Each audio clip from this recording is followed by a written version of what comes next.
Okay, it is 3:04, and we will call this monthly meeting of the Board of Commissioners of the Housing Authority of the City of Buenaventura to order. I keep wanting to say Santa Barbara because that's where it just came from. City of San Buenaventura to order. Roll call, please. Commissioner Scrogno, Here. Commissioner Simonson, Here. Commissioner Schulka, Here. Commissioner Salcedo, Here. Commissioner Keller, Here. Vice Chair. And we move on to 1.03. This is adopting the agenda. Any changes recommended from staff? No changes. Okay, I'll entertain a motion. Move to adopt agenda. I second. Okay, Selfa is the maker of the motion. Barbara is the second. We have a motion and a second. Any further discussion?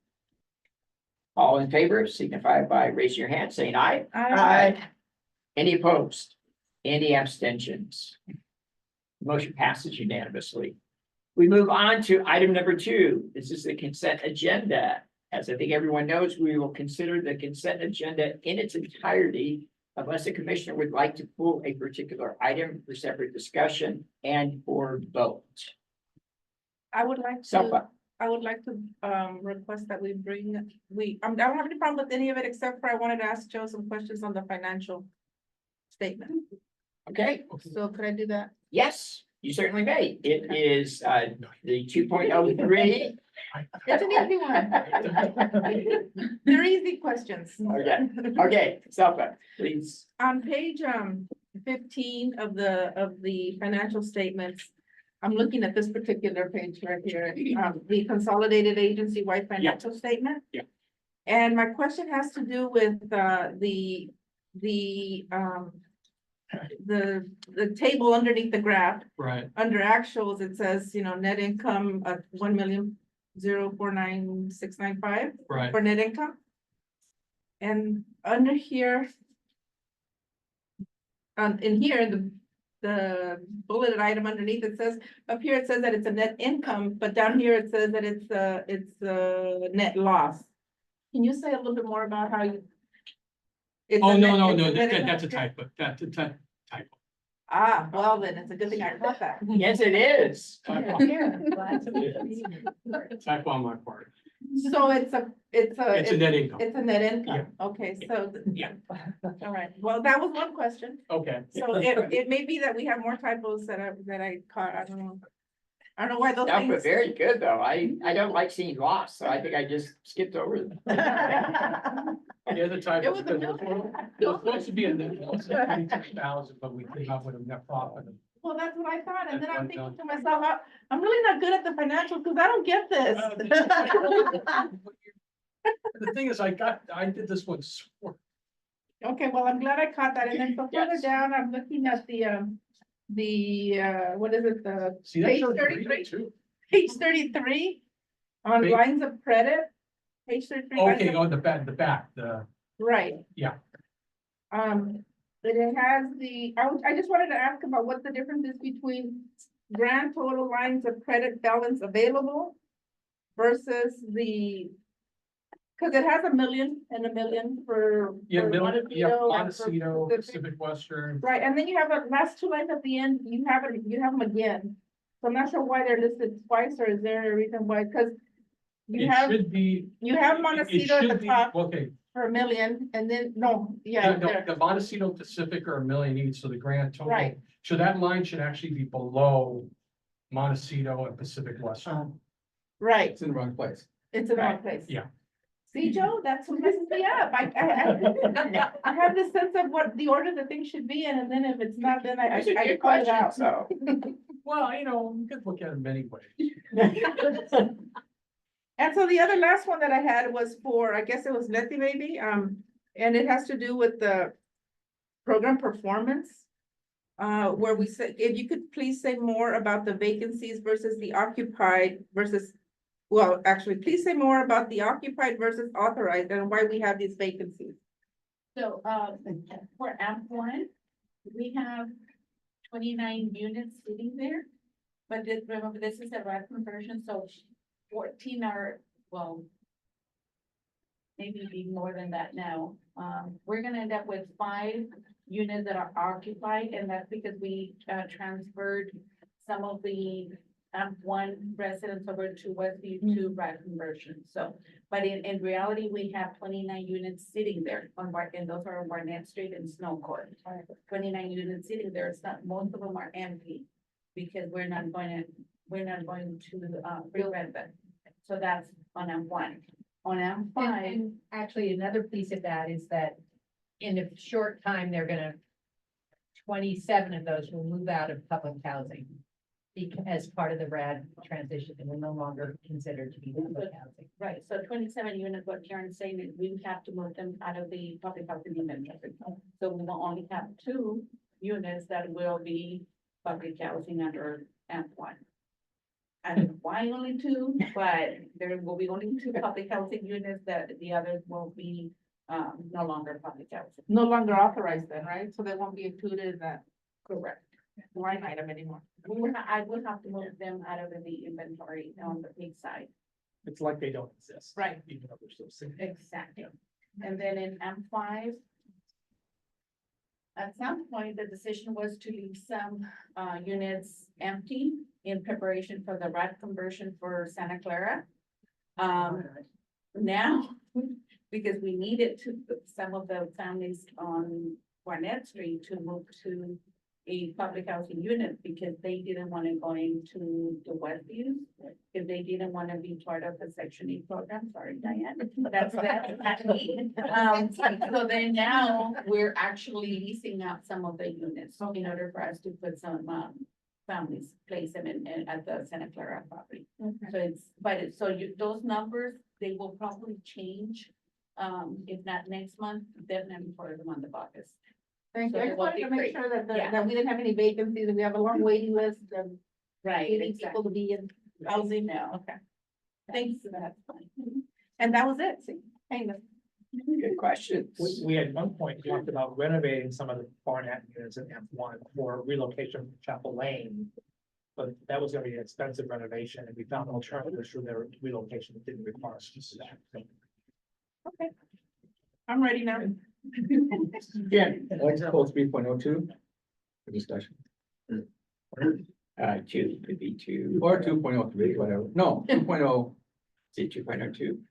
Is it no, 2.06. 6. Oh, that's close.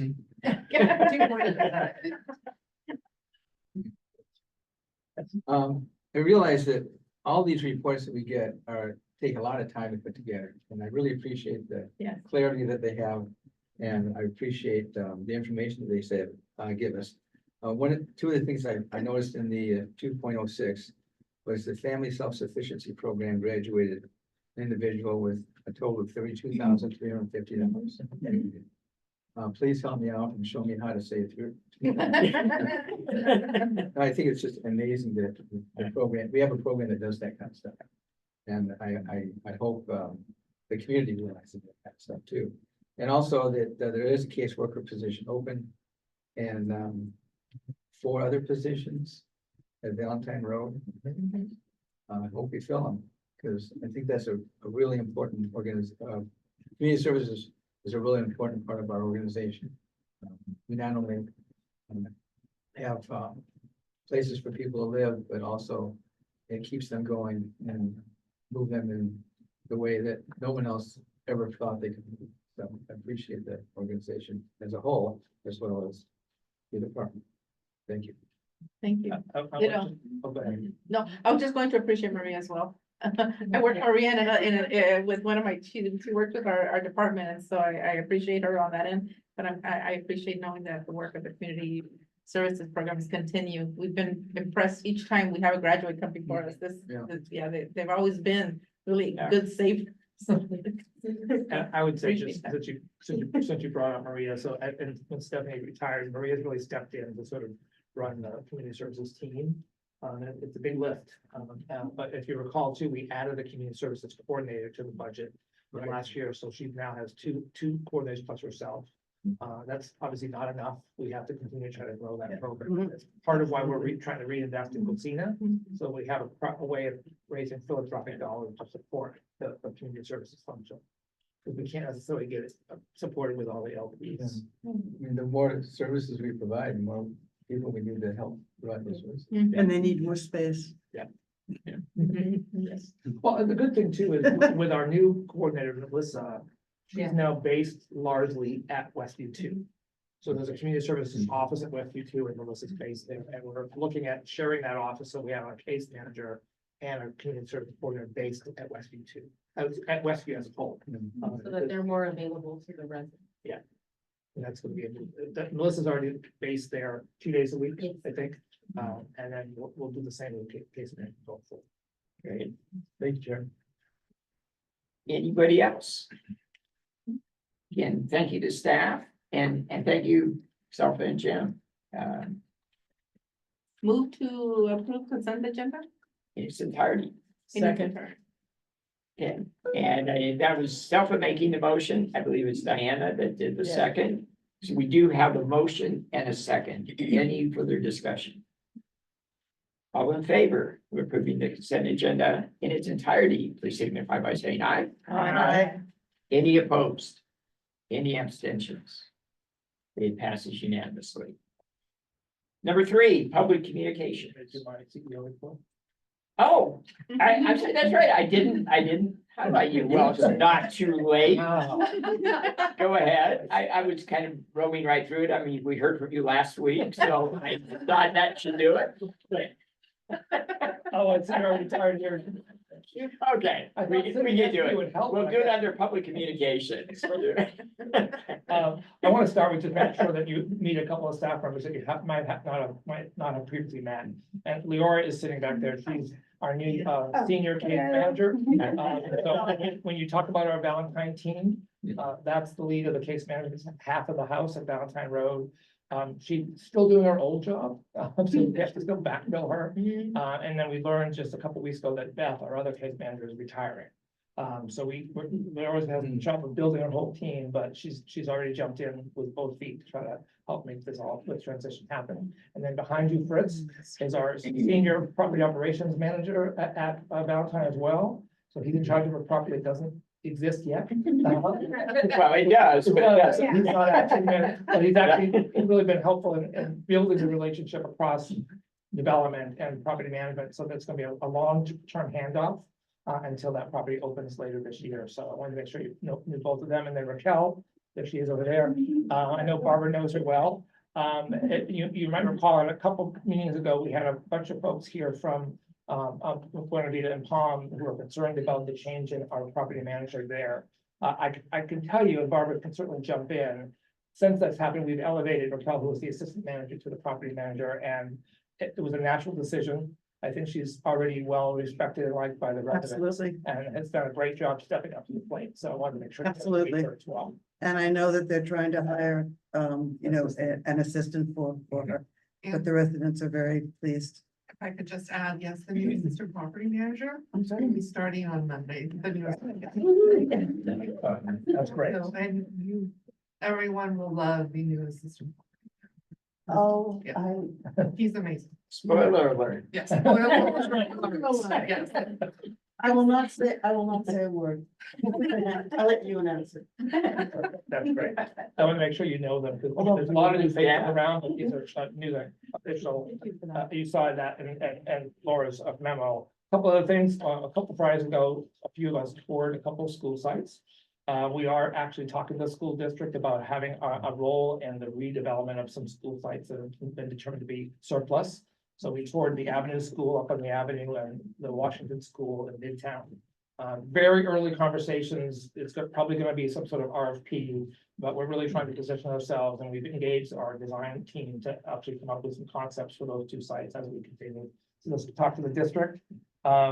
We had an all-staff meeting on DEI a couple weeks ago, and we continue to work with the DEI task force and the council to kind of map a plan forward for our DEI efforts. In fact, Laura and I just had a meeting yesterday with another potential provider of services, so working through that. On the May 23rd, the City of Ventura's Community Development Director approved our Santa Clara property.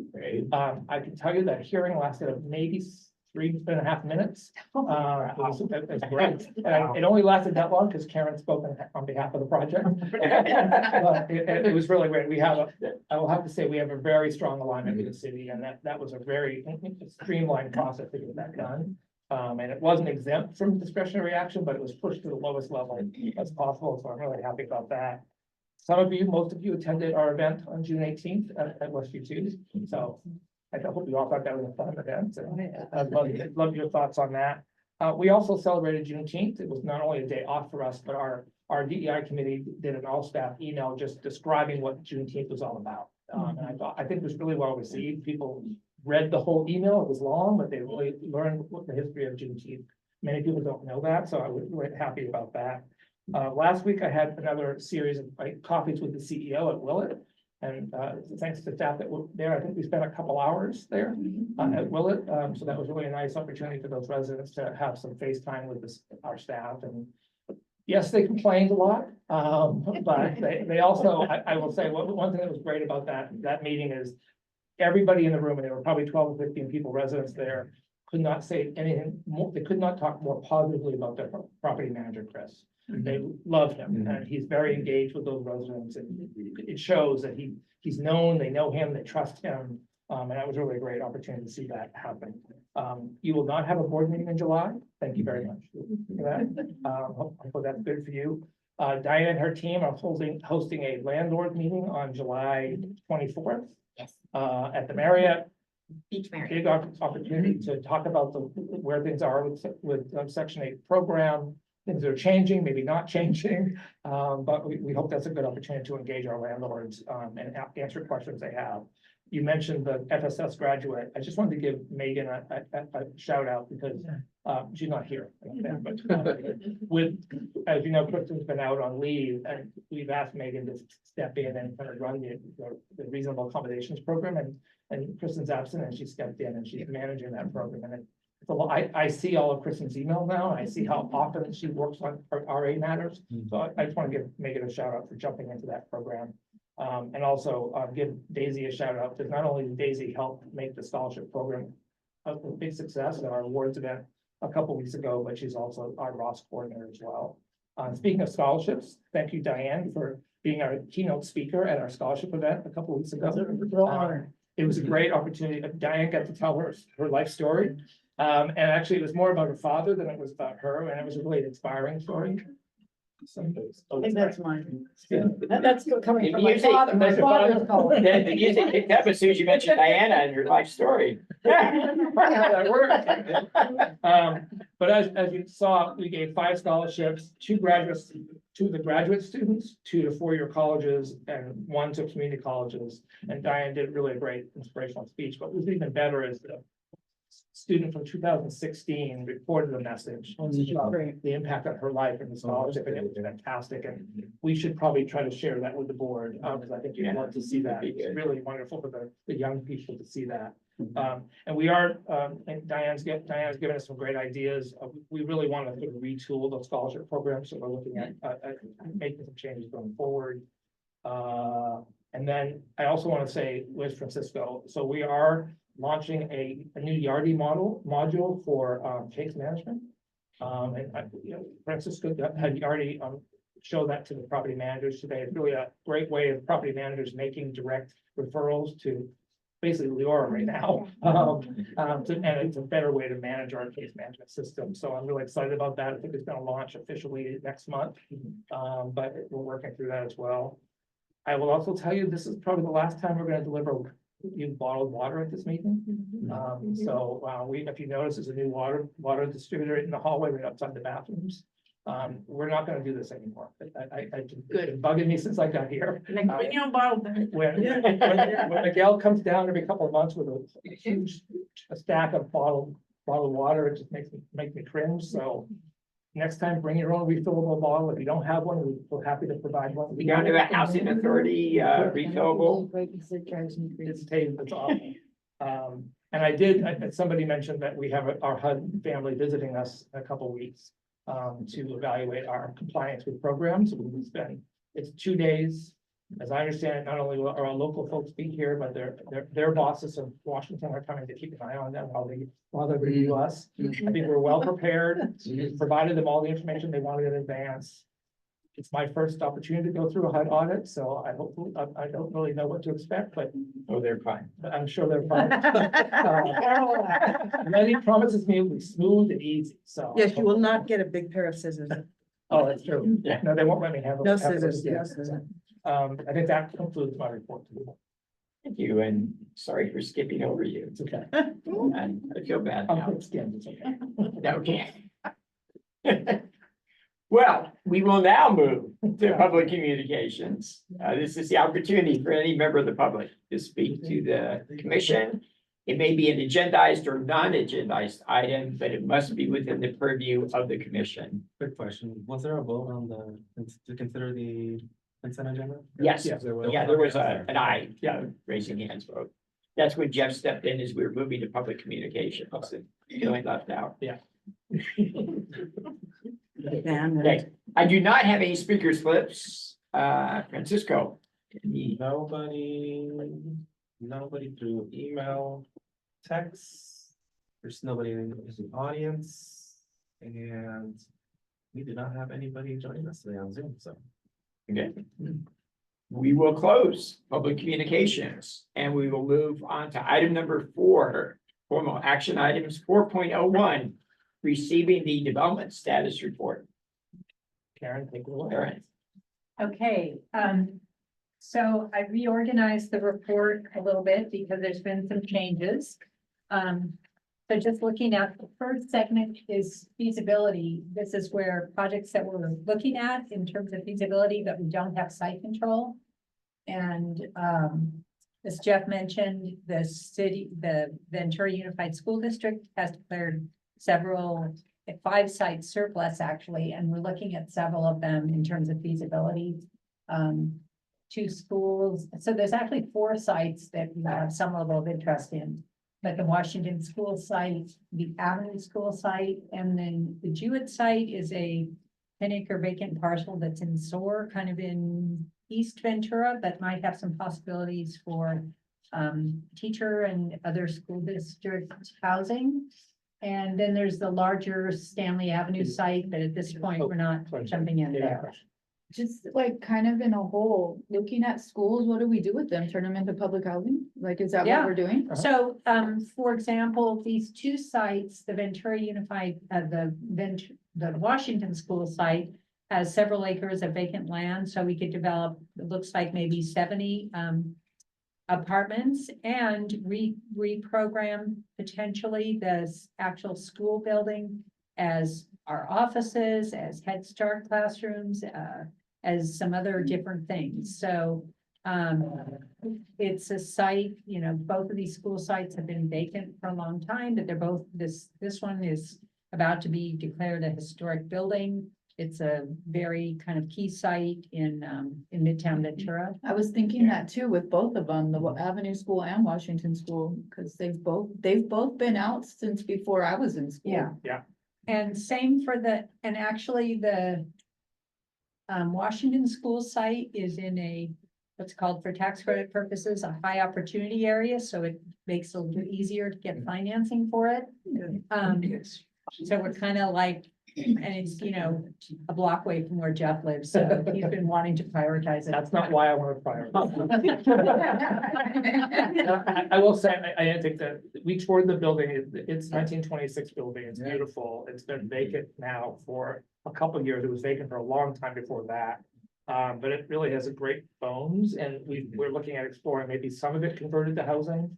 And I like the idea of putting all of our offices in one place. And it's sort of in the community. We have to figure out a way to offer the community a benefit, because the neighbors will have opinions about this development in their backyard, but hopefully we have a track record of building the kind of thing that they would want to have in their neighborhood.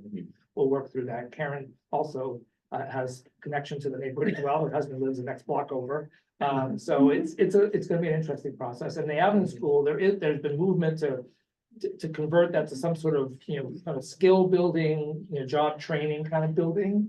That could be a partner for us where we don't actually occupy the school, but we build the housing That also has lots of complications with utilities and drainage that we have to work through. Where And it's- precisely is this? Okay, building? that one is right across the street Straight from from Willet. Willet Ranch. Right across the street. That's such a great idea. So it's a great location in that way. And also. then the Washington is right in Midtown, right near, about a block from Cabrillo's. We don't really have any housing right there, We don't. except for We Santa have a Clara would be couple- the We have closest. a couple public housing units scattered in that We neighborhood. have Laurel. And there's something on Santa, Oh, yeah. I have one. Hemlock right across from Santa Cruz. yeah, and there's something, there's something else in that neighborhood, Not much. but not much. On Hemlock? Yeah. No. Yeah, we have a 4 units in Hemlock. Yeah, somehow that. Yeah. Because we haven't given you tours of all the properties. So.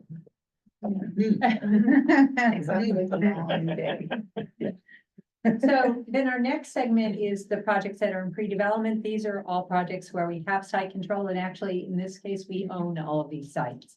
So of course, Valentine Road, you'll be hearing more about that in the action item coming up. We're about to apply for 9% tax credits for the project. And we're about to pull permits for the first phase of construction. And we're very excited about it. Pasteur Drive is the vacant lot that we acquired along with Valentine Road. And so that's, not quite as high a priority, but we figured that we've done an initial plan to develop at least 30 one-bedroom apartments on that site. So we are looking at that site. Westview Village 4 is the last phase, of course, of Westview Village, the hopefully for sale portion. And we're looking at some significant grant funding that would help to make it feasible. The Santa Clara Apartments is the rebuild of the Santa Clara Apartments at 1216 Santa Clara Street. We have, as Jeff mentioned, we just got our discretionary approvals.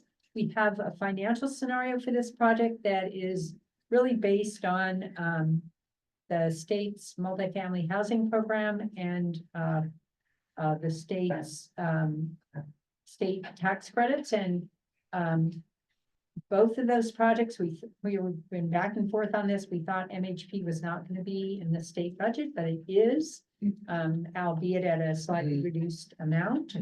As are state tax credits also included in the budget. So it was looking not so good there, but we're optimistic that we can get that project financed. And into construction optimistically next year. So then we have a couple projects in construction. The West Side Street improvements. These are funded with the Affordable Housing and Sustainable Communities grants, and we got in connection with Westview 3 to do basically other improvements in the transportation system that will facilitate pedestrian and bicycle usage and facilitate people not driving their cars and emitting greenhouse gases. So part of the work starting with some sidewalk improvements on Barnett, and you may have seen the cones up there. And so that's just started underway. And then the Chapel Lane renovations have also started. And we are at work, and folks have been mostly temporarily relocated. We were able to get rent blocks of apartment buildings in 2 locations on Kellogg and in Oxnard, and most of the folks have been temporarily relocated and a few still to go. So that's also pretty I exciting. will say, I think 6 months ago, we were moving most people to motels, and that wasn't acceptable to those residents. And I think our team and our consultants really pulled the rabbit out of the hat to get people into apartments that are available and blocked by the same developer, right? You're right. In both cases, that developer made both of those properties available. So it's actually more cost effective and it just worked out great. And then we have our projects that are finished. So now we have moved Westview 2 down to the completed projects. It is now 95% leased, and we'll be moving to convert to the permanent financing, and all of that. And of course, we had our big grand opening. And, Westview Village 3, we have closed the permanent financing and we're in the process of getting the final tax forms, the 8609s, and along with those, we would get our final equity. And of course, our urban greening project is also completed. We're just doing some maintenance of the trees that were planted there. Any questions? Questions from the board? El Portal, is that the bottom of that? Oh, and isn't El Portal, did I cut it off? Yeah, so. Oh, it's at the bottom. I think El that one- Portal, we are waiting, we're working on getting our final equity, for El Portal. Thank you. Good idea. I read this stuff. I'm not the only one. Thank you, stuff with that. Any questions for Karen, the commission? Not, I'll entertain a motion. Thank you, Karen. I'll motion to approve to receive the developmental status report. So I second. Thank you. Kate is the maker of the motion and Barbara is the second. We do have a motion and a second. Any further discussion? Roll call, please. Commissioner Sparga, Yes. Commissioner Simonson, Yes. Commissioner Schultz, Yes. Commissioner Angela, Yes, Commissioner Sofito, Yes. Vice Chair White. Yes. Chair Blank. Yes. Okay, thank you. 4.02, approval of resolution 24-09, a resolution of the Board of Commissioners of the Housing Authority of the City of San Buenaventura approving the submission of the PHA's annual plan. Take it away. Thank you. Good afternoon, everyone. Thank you for allowing me the opportunity to be here today. I was at the board meeting, and I'll stand over here so you guys don't have to look back here. So I was at the board meeting last month, where I did a presentation on the significant changes that were happening through the HUD. And if you guys can guess what happened last week, I mean, they changed everything. almost. Almost. So that, I think it was Tuesday or Thursday last week, we got actually Jeff got an email from Richard Monacchio, who is the Public Housing Assistant Secretary, if I got that wrong, Commissioner Plastic, please correct me. Notifying the public housing authorities that HUD is extending the Inspire compliance for an additional year, Yep. which means we have until 10/1/2025 to enforce Inspire to our landlords. That's a lot to take in, so please note that as an agency, in communication with Diana's team, we are going to follow that new guidance from HUD, and we're not gonna enforce Inspire until 2025, October 1st. However, it is still our obligation to submit our annual plan. You wanna go through the other page? So like I mentioned at the last meeting, our annual plan is a required document that we have to submit to HUD every year. Where we project any plans that the agency has in the upcoming fiscal year. Throughout the last summer meetings, we have heard that the agency is looking to change its fiscal year. Well, guess what's gonna have to change with this as well? So once HUD approves our new fiscal year, we'll have to resubmit an annual plan to be in line with our new annual plan. So this will be in effect until we have a new fiscal year, and all that's about to take in. But this is what we have now, and this is what we're gonna submit to HUD with our current fiscal year. What's covered in the annual plan? There you go, up a little bit, so. A little bit more, so this is the big piece, right? This is where we're communicating to the public what we're doing with our annual plan. So we're in accordance with HACSB, we're updating our admin plan and our ACOP to be in compliance with HACSB, which is one of the other major changes that HUD was making to its programs. This one is gonna go in effect 1/1/2025. So I'll come back later this year to talk a little bit more about some of these changes. We updated our VAWA policy. We incorporated the Inspire language into our plans. We're not gonna remove it now, even though we have the extension, we're just not gonna enforce it. Okay, so when Diane has her landlord meeting, She will notify the landlords that the enforcement and fire won't happen until the next year, but the language will be there and the information will be provided. At the last meeting, Commissioner White asked for a list of some of the Inspire changes. And I give you the board the list at the last meeting, but I'm providing a more detailed list of one of the new changes that HUD is incorporated with Inspire. It's called Inspire Affirmative Ability Requirements. So this really kind of boils down some of the nitty-gritty of some of the changes. One of the major changes that has caused some controversy throughout the nation because of the impact it's gonna have is.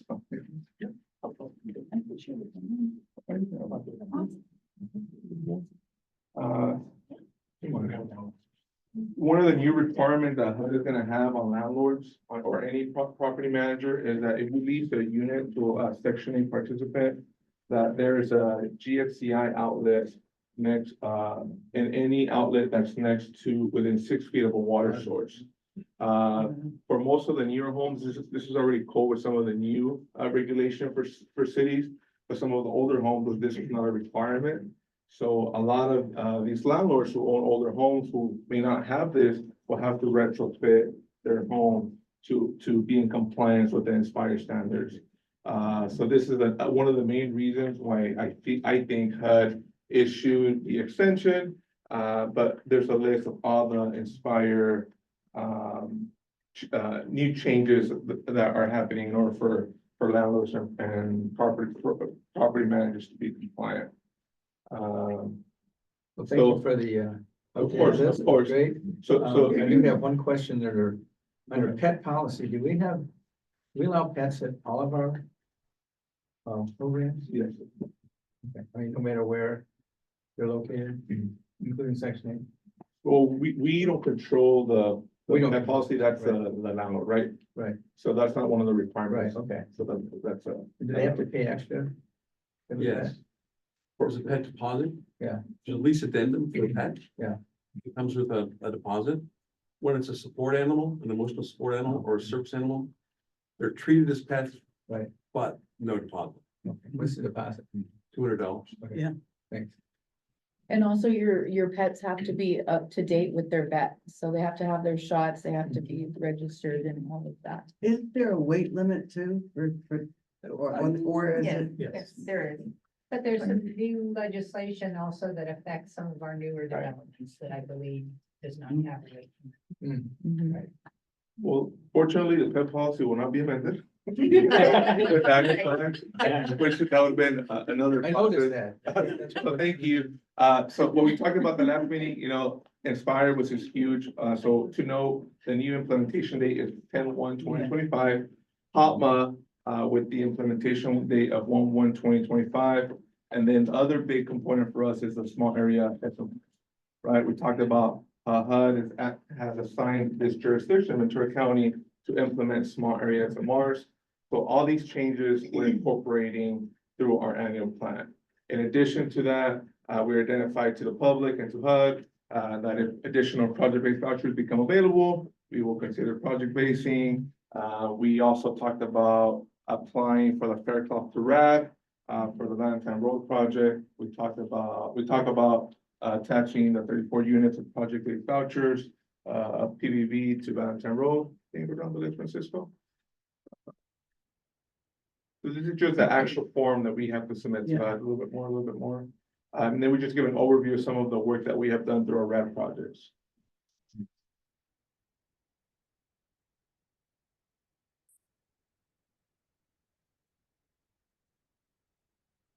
So from the last time we presented, we already received resident advisory comments.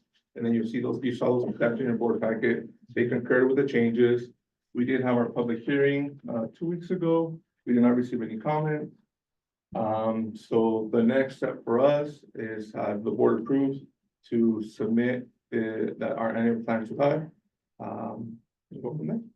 One quick question, didn't the HUD also put forward, push forward the date for the software, the computer program update, the heavy water?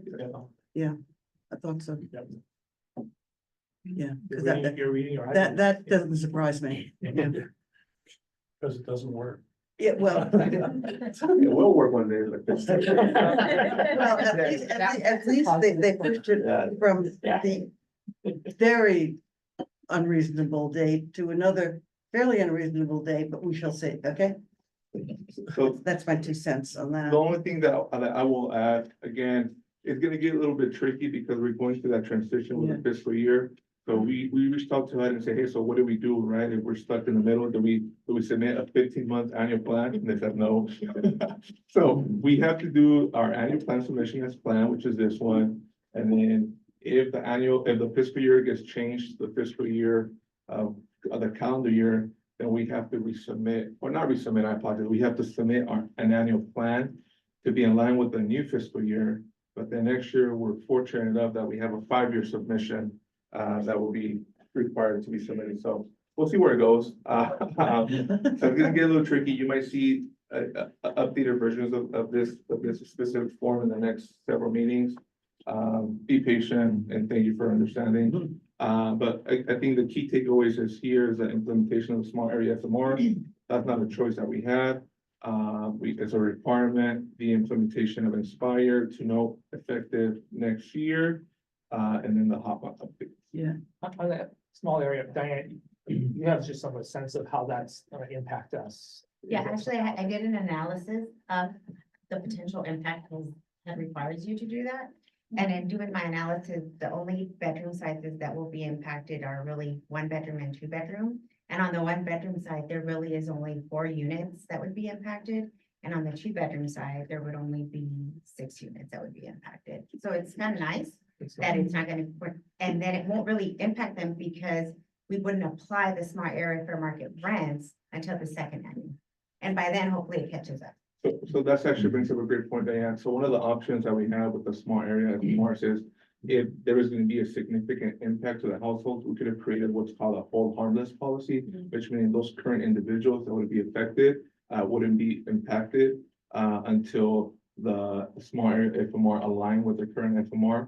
Because the impact is minimal, we chose not to implement a hold harmless policy because based on the trajectory of HUD, we believe that at a second recertification, when you would implement the new small area FMR, even for those 4 fixed units that were impacted, we suspect that the amounts will be either at par with their current FMR or higher. So that's one of the reasons why we chose not to implement the hold harmless policy. And yeah. And to add to that too, I think we have more flexibilities, just like we did with the regular payment standards. We're able to go up to 110% of FMRs if we need to, but it's just 9301, 9303, and 9304, and the mostly impacted one is 9303. And that's where the majority of our tenant-based vouchers are leased. It's not going to impact it as the guys will share the project-based voucher developments, but it will impact just that mean zip code 93003, which is it's east of Seaward to Kimball. And then, yeah, it's interesting how that works. It's a large area. Yeah. And in reality, the impact will be on the team, and they're gonna do a good job of just communicating with the landlords, right? If you have a house that you use on 9301 and you have one in 9303, that the payment standards are gonna be a little bit different. And just educating the tenants or the applicants when they get their voucher that based on the zip code that they're looking at, the payment standard might be a little bit different, so. So that's just more of a laborious task that section will have to take on, but it'll do. And we're pretty fortunate, if you think about it, doing the analysis, it just made me realize how fortunate we have to have local landlords that actually stay within the payment standards that we are working with. Because that's huge. So in other words, they're not basically trying to inflate the market, but rather working with us, which is great. And it's Good party appreciated. people wanna help. Exactly. So I think it's good. So, if there's no additional changes from HUD between now and when the board decides to put this up for vote. Any other questions? No. Okay. Any questions from the commission? Thank you very much for the presentation. If there are no questions, I'll entertain a motion. I move that we approve resolution 24-09. Shall I read the whole thing? Please. A resolution of the Board of Commissioners of the Housing Authority of the City of San Buenaventura approving the submission of the PHA's annual plan. I'll second it. Thank you. Diana got the easy part. Yeah. Barbara is the I maker. was gonna read, I was up my classes. Barbara is the maker of the motion. Diana is the second. We do have a motion and a second. Any further discussion? Roll call, please. Commissioner Sparagna, Yes. Commissioner Simonson, Yes. Commissioner Keller, Yes, Commissioner Schultz, Yes. Commissioner Salcedo, Yes. Vice Chair White, Yes. Chair Plansky. Yes. 4.03 HACSB letter, Valentine Road authorization. Karen and Tyler.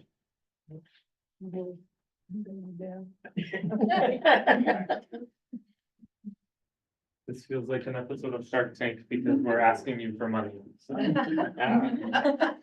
We expect a good performance then. yeah. Try. You want to Okay, kick it off?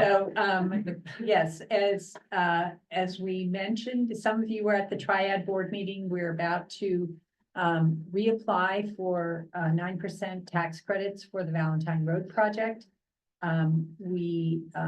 Our original application had some issues that needed to be corrected. Then we applied for 4% tax credits. There was too much competition that we believe we're well situated to obtain an allocation of 9% tax credits, but we need a little bit of extra help. That's what Kyler's going to report on, and I'll jump in. Yeah. With Yeah, whatever. like Karen mentioned, we've been kind of stuck in tax credit purgatory since February, applying over and over again. But our initial application, a lot of, when it was being reviewed, there was kind of a concern about our behavioral health commitment only being 3 years, and us needing to show a longer term commitment for that. And so what that did to our application was create some sort of gap that we've been trying to fill ever since. On our 4% application, which you'll recall at the April board meeting, you guys authorized a TEFRA hearing in advance of that application. We will no longer need that TEFRA hearing. Our 4% application was looking extremely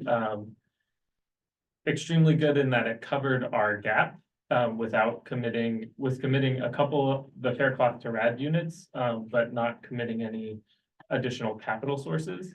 So our 4% application was looking really good, but once all of the applications were submitted, TCAC publishes the list of who applied and what their self-scores were, and we very quickly found out that we were not competitive enough. In particular, we were using state credits that are extremely competitive, and so those were used up kind of before our place in line. So here we are again for the third time. The benefit of that 4% application was it allowed us to raise a lot of more equity to cover the capital sources. We don't have that luxury now that we're applying again under the 9%, because there's a federal tax credit cap of $2.5 million. So we run up against that, and then we request state credits for the balance of what we need. But even given that, there's been a gap, and our financing scenario that makes it pencil out involves us, what was talked about at the Triad board meeting, us canceling the Rose Garden 17 vouchers in order to be able to project base them to Valentine Road. That has some financial implications that we'll talk about more in depth. And in addition to that, we would need to put up an additional $2 million loan from the Housing Authority to the LP in order for us to be able to have a competitive 9% application. That $2 million, in all scenarios, this is kind of a getting your approval on what our plan C is. TCAC allows us to replace funding sources like for like, and you better believe we are very earnestly looking for other sources to replace these sources, because at the end of the day, we don't want to be putting up our own money if other money is available out there. So we're looking at a bunch of different alternative sources. Ones that are good candidates for our project is this $5 million encampment resolution funding that we've partnered with the city of Ventura to apply for. If we get that, we would make some units available at Valentine Road for residents moving directly out of the encampments or from the encampments to transitional housing and then ultimately into Valentine Road. We're actively applying for this, this community change grant from the California Environmental Protection Agency. Federal, yeah, not California. This large federal, it's in an amount of $20 million, so it would raise enough money for us to cover the gap at Valentine and also provide capital sources for Pasture Drive. We can combine it all into one application. It is a heavy lift because at the end of the day, it's like a pollution reduction, climate action strategy kind of grant, but we're doing enough of that at Valentine Road that it makes a pretty competitive application. The other funding sources we're looking at to replace these like for like are the Federal Home Loan Bank AHP program. We would be eligible for up to $2 million of that. We would apply for that in March of next year. And then the big one on the voucher commitment side is just getting this initial agreement we have with Ventura County Behavioral Health for 40 units of subsidy, which they're providing us until June of 2027. We're going to be looking at ways that we can extend that commitment long-term. That's the simplest way to make the pro forma work. In our conversations, especially after Prop 1 passed earlier this year with behavioral health, we thought it was a shoo-in. We were trying to convince behavioral health to get ready to make a commitment to us for longer term, because Prop 1 requires behavioral health agencies to put money towards housing. Their community outreach plan doesn't have them starting that outreach until next year. So it's not really, they're not able to move to make a commitment until at least next year. So while we're in this kind of space, we really want to be able to apply for tax credits. And so we're basically asking you to approve our Plan C option. And we have to be prepared to make those commitments. They're real commitments. But with the understanding that we'd be replacing them like for like down the road if awarded those alternatives. So the specific request is that we're asking you to authorize an approximately $2 million loan from the Housing Authority to the project. Questions? Thank you. Is it worded as, thank you, Tyler, is it worded, Tyler, sorry, as a loan, or is it? It would be Yeah. a loan, it would be a long-term loan. Yeah, it'd be a 55-year loan, below market rate interest, paid out of residual receipts. Which is, yeah, is similar to all of our other financing commitments from public entities. I'm just wondering, because it says commit additional resources, it doesn't say a loan, so I don't know whether that reads loan to others that are. It says this is recommended to be in the form of a loan. No, I'm sorry, you're right, I was just reading the first sentence. Thank you for that. And it says 2 million, but we want to say approximately 2 million because we still don't have our final numbers from our financial. I kept leaving this board meeting, going to check my emails, seeing if those numbers had come in yet. So I apologize that we don't have a final number for that. Would it go up or down? It could go either way. Yeah. How much? 100,000, 50,000, you know, it's approximate, this is the approximate amount. Is the 2 million coming from the 1 million Montecito and the 1 million, or would it be like a whole No. different thing? I'm sorry, I'm just. It would come, well, so we have a couple of different resources that we have able to commit, surplus development activity funds that we have stashed away from developer fees that we've raised from past projects. We also have some resources from when we sold some of our projects into during the RAD process, we had some net proceeds that we have available. So those are the main sources. So We the wouldn't loan use- would be coming from that? Yeah, they'd be coming from assets. We wouldn't use lines of credit because those are short-term loans and this needs to be long-term. I see, okay. How much is in each account that the developer? Good question. Can we pull up Joe's financial report? It's a cheap point. I didn't hear. So Diana's question is how much is in the accounts, the developer, the development activities account and the net sales proceeds account?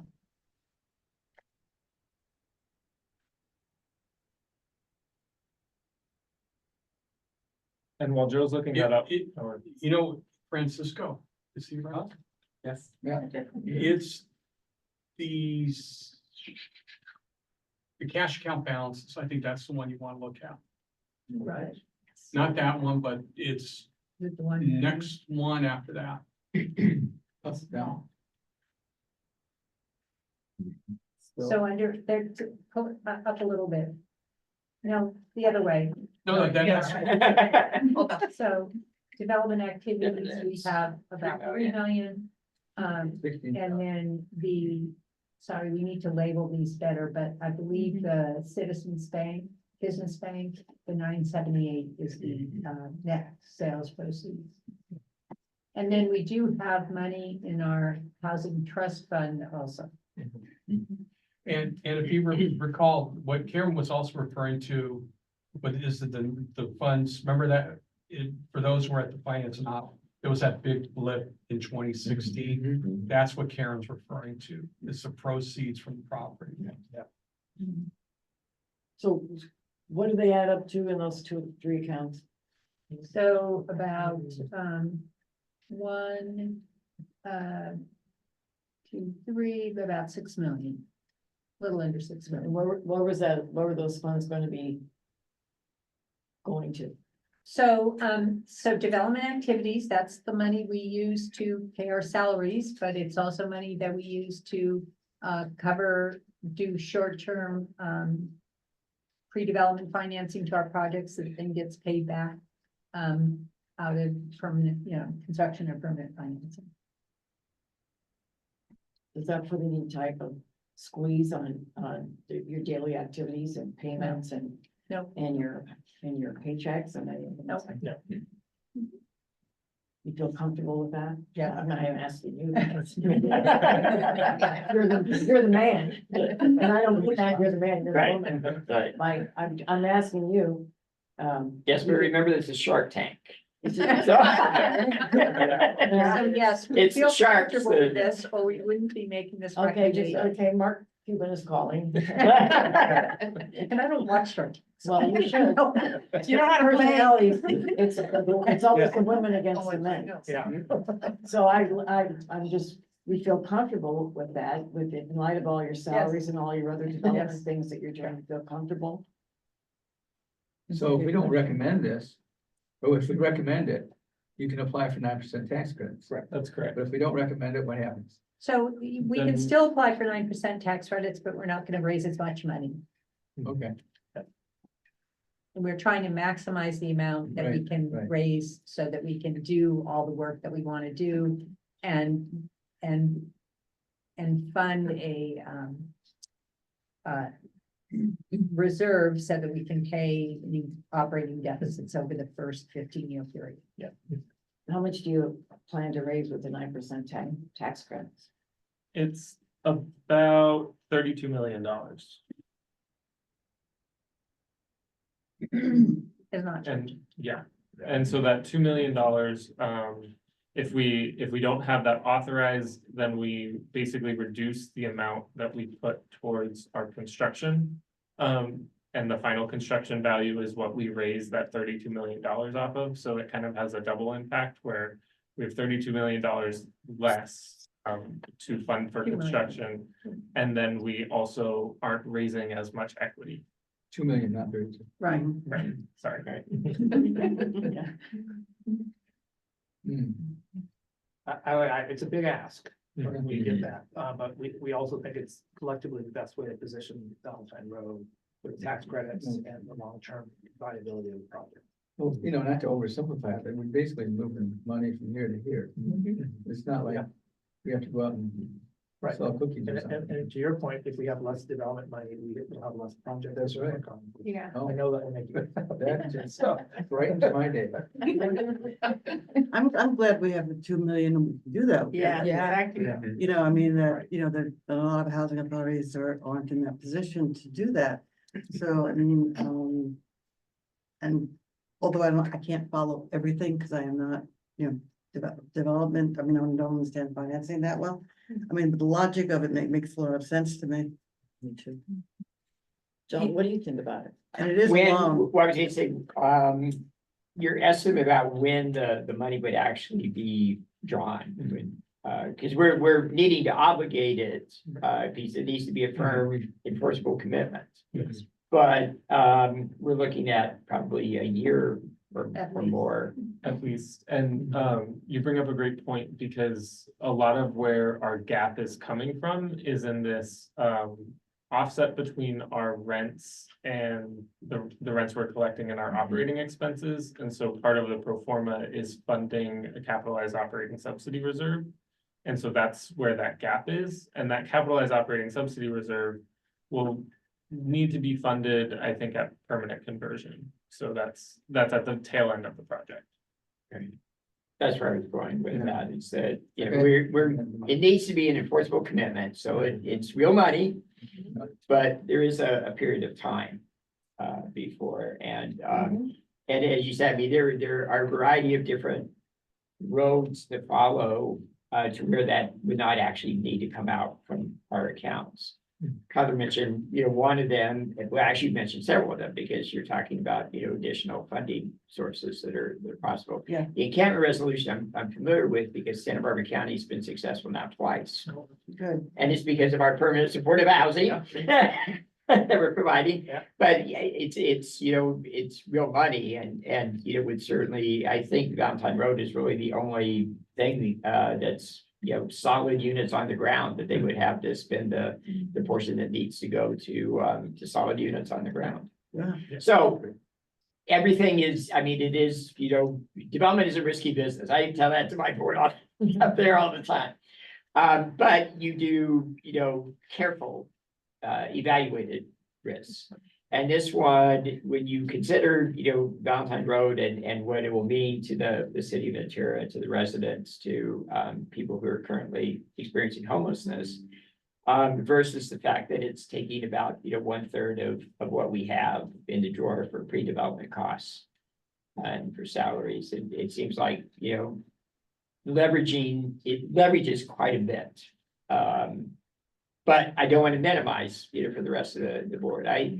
Being in the development game, I may feel more comfortable than others, because I know things have worked out, and there are plans in place. Yes, but there's always risks. I mean, there's risk for everything. And I said, if Tyler and Kyler and Karen have put together this recommendation, you know, and the team behind them, the pros and cons have been, you know, the risk analysis has been made. And this is what we're presenting right now. Now, things could change. Who knows what the future holds? But that's risk analysis, right? So, you know. But this is our oversight responsibility. Yes. Our Um, oversight responsibility is ours. Yeah, And but as I said to Karen Shulkin earlier today, I said, well, now that Westview is kind of completed, my next, you know, thing that I can't wait to see the opening ceremony of is Valentine Road, okay? So, you know, risks considered, I'm for it. I know to recommend approval. The recommendation. any other, before we get there, any other questions? Recommends approval. I This recommend is big, so I'm approval. gonna go around the commission to make sure everybody feels comfortable. Diana? Yeah, I just, so just to go back to the first part of your presentation. The reason why we need to do this is, I understand why we need to do it, but they keep dominating, they keep. Hello? So they're basically, what they're Diana's doing, speaking now. they're not authorizing our applications for the money that we're asking for right now, so we have to move quickly. we need to move quickly. We want to apply on July 2nd. Because we want to keep the project moving ahead. We don't want to wait another 6 months to apply. And the reasons why they're rejecting are. So the first one, honestly, we had some structural issues in it. And they were looking at that we hadn't committed, we hadn't committed rent subsidy for the 15-year period. We'd only committed it because that's the commitment we had from behavioral health was for 3 years. We did commit in that application 33 or 34 project-based vouchers, but it wasn't enough to document long-term that we could cover all our operating expenses, basically. So in our second application, which, and the competitiveness works very differently from 9% to 4%. So 9%, it's basically you have the most subsidy dollars. And so we were like, you know, on the face of it in that first round, the second highest scoring project because we had all this coming. But we didn't demonstrate that we could cover the operating expenses for 15 years. So we basically went out and found these fair cloth vouchers, which we're now adding to the mix. And we did that in our second application for 4%. But 4%, the competitiveness is different. And basically, the projects that were awarded were the projects that were in high opportunity areas because they were all preference. And then projects that were developed by BIPOC developers. And by that time, all the state tax credits that we needed were gone. And we don't think it's going to be any different in the next round.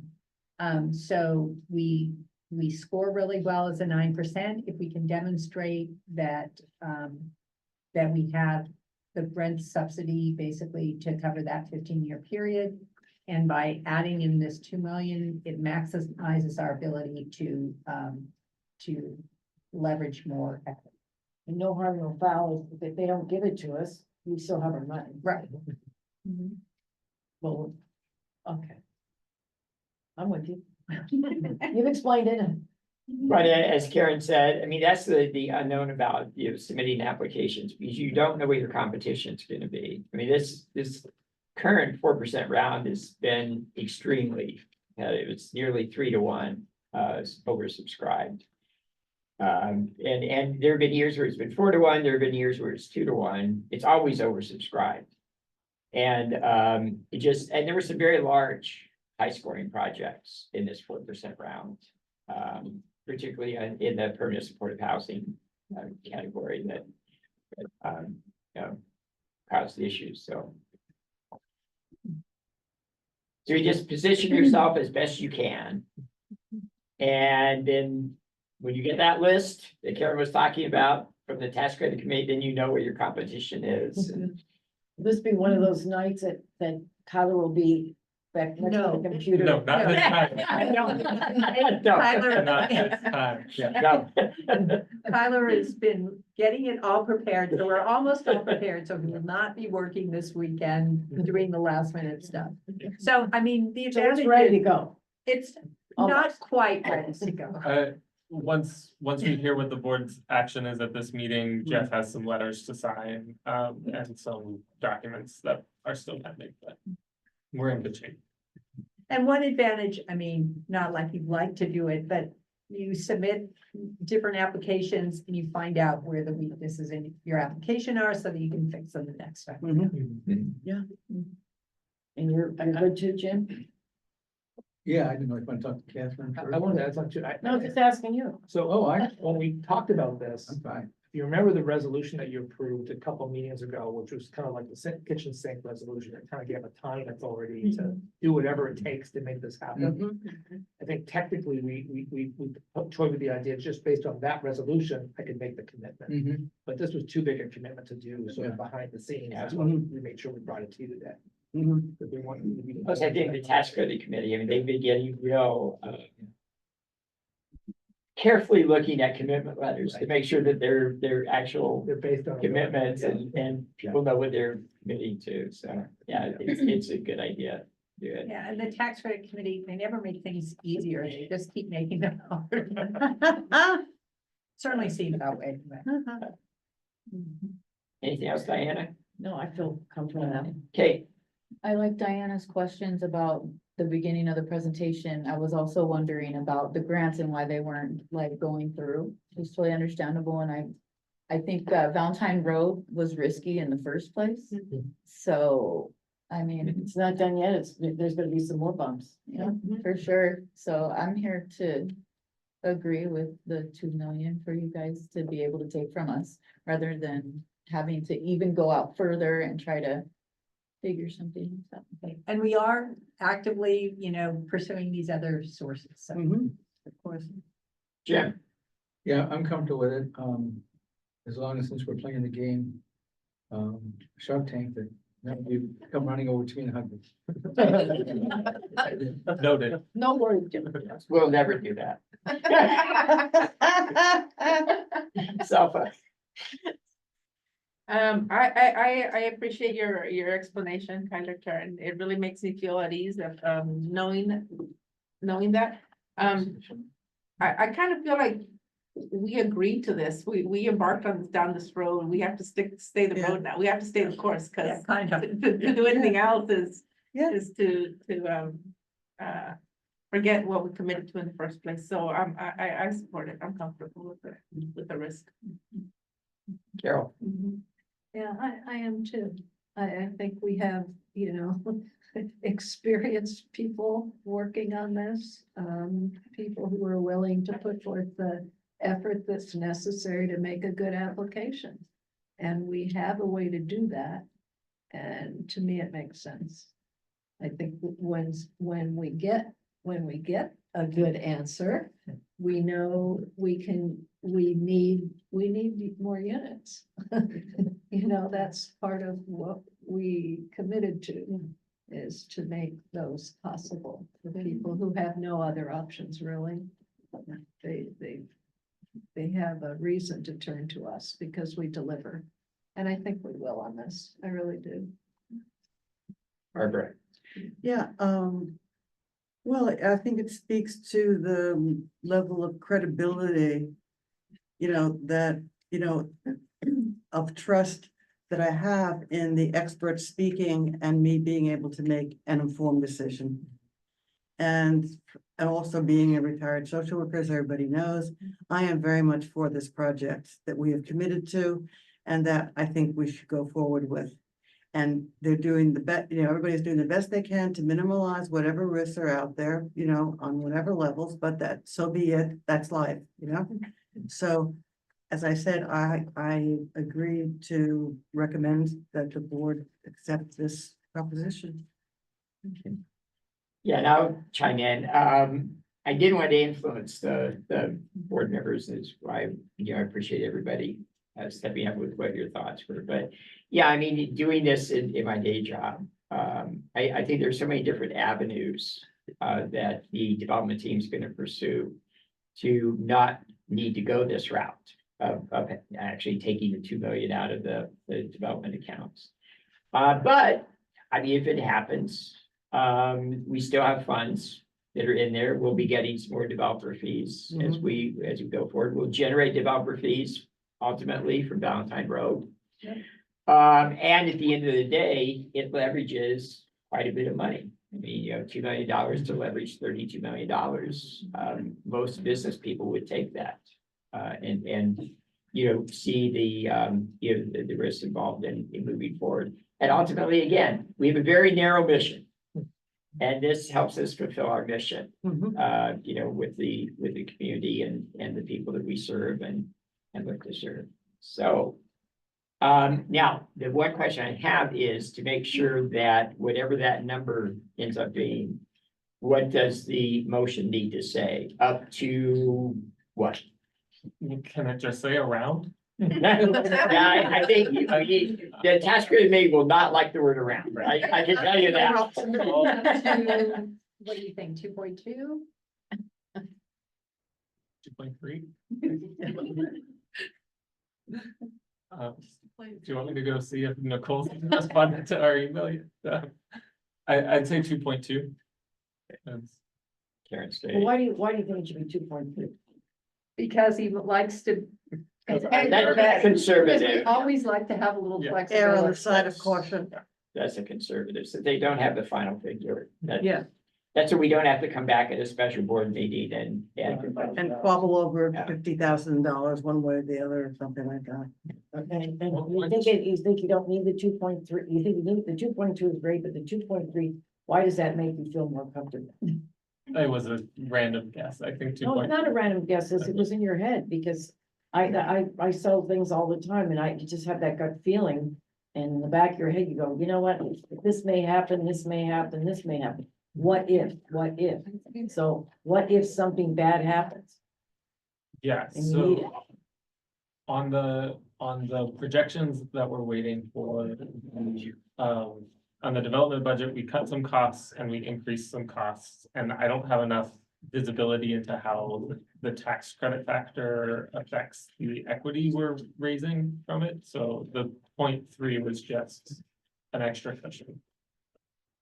I think to be, again, responsible, I think maybe saying up to 2.2 million, since that should deal with.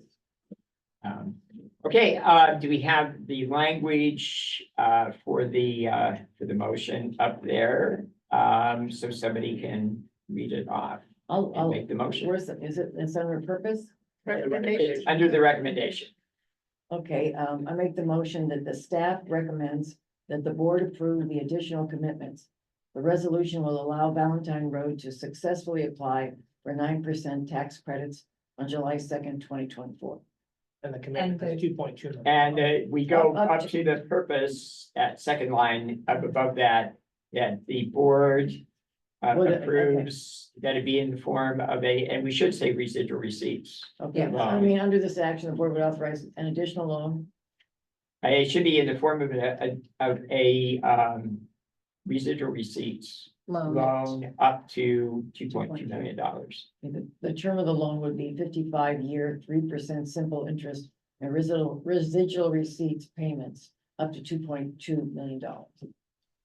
I'll second. Okay, thank you. Diana was the maker of the motion. Kate was the second. We do have a motion and a second. One more time, any further discussion? Roll call, please. Commissioner Brogdon, Yes. Commissioner Simonson. Yes. Commissioner Keller, Yes. Commissioner Schulkin, Yes. Commissioner Soseda, Yes. Vice Chair White. Yes. Chair Blaski. Yes, Motion passes. and good luck.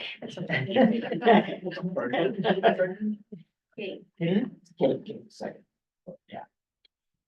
Okay, moving on to item number 5, information items. Anything going on that we need to know about? Okay. Okay, so the Westview Rec is going to be having a housewarming event for Westview 2. It's gonna be on July 13th from 12 to 2. If anybody's interested in joining us, I sent out like a massed email with the flyers. So I hope I sent it to most of you. And if I didn't send it to somebody, please push it along forward for me to the Housing Authority staff. I know, thank you. I did it to Lupita, I the gave it program to her. manager, and Westview one. No, you know what, I have a new thing now, so. So how do we RSVP? I didn't really do RSVP unless you were gonna have a table. Oh, okay, so we don't need to RSVP? Gosh, that seems weird, right? If I'm inviting so many people, please let me know if you're coming. I mean, I don't need experienced that last week. Right? This is really Don't take my it for first food, though. time. Take it for food. It's a potluck, so if you're coming, bring something. That's a good strategy. Then what, Fine. resend it again, and if you're coming, please contact the Anderson. Okay. And bring some food. Yeah. Yes. I'll If you rewrite want to that. eat, if you want to eat. bring some. Can you just send it to Ricardo so he can send it to everybody? Cause I just looked at my emails and I don't have anything, so I'm wondering. Okay. You messaged me. Right, well, I'm technically not allowed to email all Everybody. the Right, commissioners exactly, on but one Ricardo email, can. so. Ricardo Okay, can. cool, thanks. I love that you're doubling up on positions, the presentation and. I'll send it to you. Anything else? I know Jim's gonna want to mention an upcoming event here in the city. Well, actually, yeah, Enough said. no, sir. We have next games this weekend. I'm gonna do something for the, I just wanted to say, Jim is offering 90 tickets to our kids go for free on Sunday. It's great. Definitely. Yeah. Messages. That's really- Thank you, Thank I you. got Epstein. That is great. Thank you. So that's kind of cool. Yeah. The other thing is, I had I also am fortunate to sit on a board called the Ventura Leadership Academy. And, every year we bring in 45 to 50 people a year to join the academy and attend meetings once a month on Fridays. And, I sit on the interview committee, and one of the interviews I had probably, about 3 weeks ago was with an individual who answered this question with an interesting answer. And the question was, do you have an individual who has made an impact on you, your life, or your work? And we tried to kind of find out if, who made a, impact on that person's life. Not necessarily names or anything, but this person came up with a name. And the name was Karen Flock. And I thought, wow, I know that. Whoa. I didn't say anything, but I thought it was interesting, and this person went on and on about how this person, Karen Flock, had really impressed her on her ability to meet with people, get things done, and just overall improve her life on some of the things that she talks about. And so I just want to share that with the board. Thank you. Wow.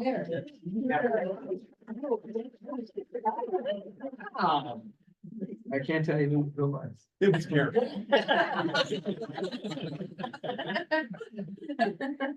That's great. Wow. I don't have anything to share, but I would like to ask, AI and cybersecurity. We don't know, I don't know enough in terms of the housing authority world, what kind of risks we are subject to. So I'd like to learn more about what risks we might be facing, that we might need to make decisions about in the future. I was looking at Francisco's report, and then you also mentioned something that reminded me about asking for that. So I know that in other sectors, there's a lot of concern around cybersecurity. We do deal with personal, private personal information. It seems appropriate that we should be safeguarding that information, and I'm wondering how we're going about doing that. We can maybe put that on the next. Yeah, we can have a- Yeah, that would be good. Thank you. Yeah, because ransomware has found its way to housing authorities. Yeah. HACSB, the city of LA, housing authority. Yeah, I heard about that. It really had a major, but they're not the only ones. There have been others. Well, AI as well is a concern because it feels unregulated. And it feels like it's not possible to regulate it, especially since they cut it loose now with ChatGPT, and there's that co-pilot on your computer now, and there's a lot of other stuff that's coming up. So I just wondered what we're doing in the public housing world to protect and to mitigate and to control, or I'll say, we are doing a lot on cybersecurity, and Francisco, I think we'll do a presentation. Yeah. Yeah. The August meeting. Yeah. Yeah. we'll be here, August. Oh, we can wait till So September. sorry. But you want Please wait till September. Yeah, let's do, because that's gonna be our budget meeting anyway too in August, right? Yes. Yeah, so let's do September. Yeah. Maybe September would be the Great. time to do it. Carol. I just wanted to say a word of appreciation really for all of the parties that made the grand opening day really grand. I mean, it was very impressive, and I reached out to a number of people who have been around a while and been part of major projects, and to the person, they just said, this is the best. I mean, they were really impressed with what they saw, with the presentation, with the speakers who took time to come from far away to be there, including somebody from Santa Barbara. But truly, it was, I was so proud of what this agency has done, and that the people, several people said, are they renting rooms? I thought the TV coverage was great too. It was just a Yes. short, it was on Facebook and then I think it was Oh, on yeah, TV. I thought absolutely. it was just enough, just enough to keep your, And Lance Roscoe did a nice story. Yeah. it was Well, excellent. he did two stories, one on Tuesday, one on Wednesday. It was excellent. Yeah, I will say, it was definitely a huge group effort. I think we had a dozen staff volunteering with different roles during the day. But Ricardo and Sandy really took the lead and designing the day and making sure that the speakers made sense. It was a compelling presentation, so I should want to recognize Ricardo.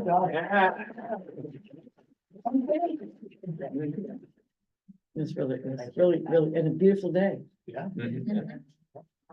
I just want to say that my friends on Facebook, like on the East Coast and in Europe, you know, they follow my activities and stuff like that, and they're like-minded, you know? Yeah. And so, the fan base is spreading.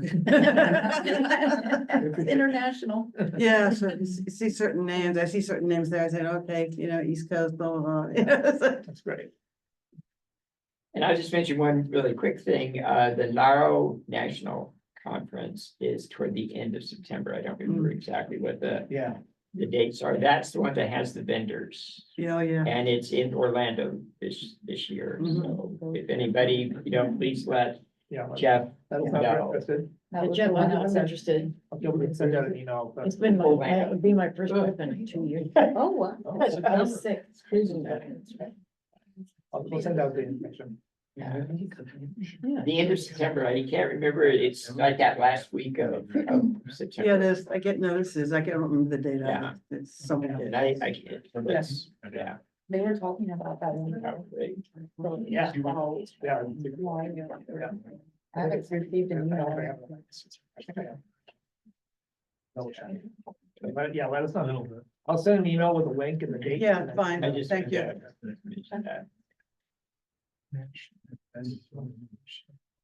Yeah, the vendors, I mean, it's really It's good. amazing. Because there are a lot of vendors now that are interested in providing those cybersecurity services to specifically the housing authorities. So I'm sure that there are even gonna be more, I'm sure, this year. You know, I just went to a lawyer conference in La Casa this past weekend, and there was probably 8 or 9 booths. All different vendors on AI and cybersecurity and your client base. You know, your client, all your client lists. Was it really them or was it AI? No. You know what? And they're all out there. See? But I don't know, for those of you that go on Zooms a lot, there have been some Zoom meetings I've been on where AI outnumber the actual live participants. What is that? Everybody, they're starting to do this AI, if they can't attend the Zoom, or even if they can, they have like AI note takers. Right. And so you see all these different people on the screen, but they'll have, this name AI, this name, and then you see some live person. That's why self is concerned. That's Man, crazy. it can't just be my development Zoom. Here's the scary thing. Yeah. Some firms now, and some defense firms now that I know of, federal defense firms, they write briefs and they don't really write them. It's AI writing. And my daughter was just had a case with another firm. She's a defense and it wasn't her firm. Another firm put a federal brief in with the wrong cases, in cases that had nothing to do with this particular crime. And you could get really in trouble for that. It's a huge state bar violation, but it's scary what's going on right now. It's really scary. So we have somebody coming into our firm in the next couple of weeks. I was just gonna say, that was something that was brought up with our scholarship committee, like, with AI now, how do we determine if someone is using AI to write a scholarship? We can't tell. Well, apparently there are programs that you can use. Yeah, there is. Whether it's- There's programs that'll detect whether it's Yeah. AI, but then that's an extra cost to the Yeah. schools or to whoever needs to now So you need AI to figure out if AI is producing. Yeah, that's, okay, thank you, everyone. Thank you, Rick. We will adjourn to Wednesday, August 14th. Here, where we will be stimulated by another full budget discussion. Oh, yes. Oh, boy. August 14th. Thank you, everyone. Are we-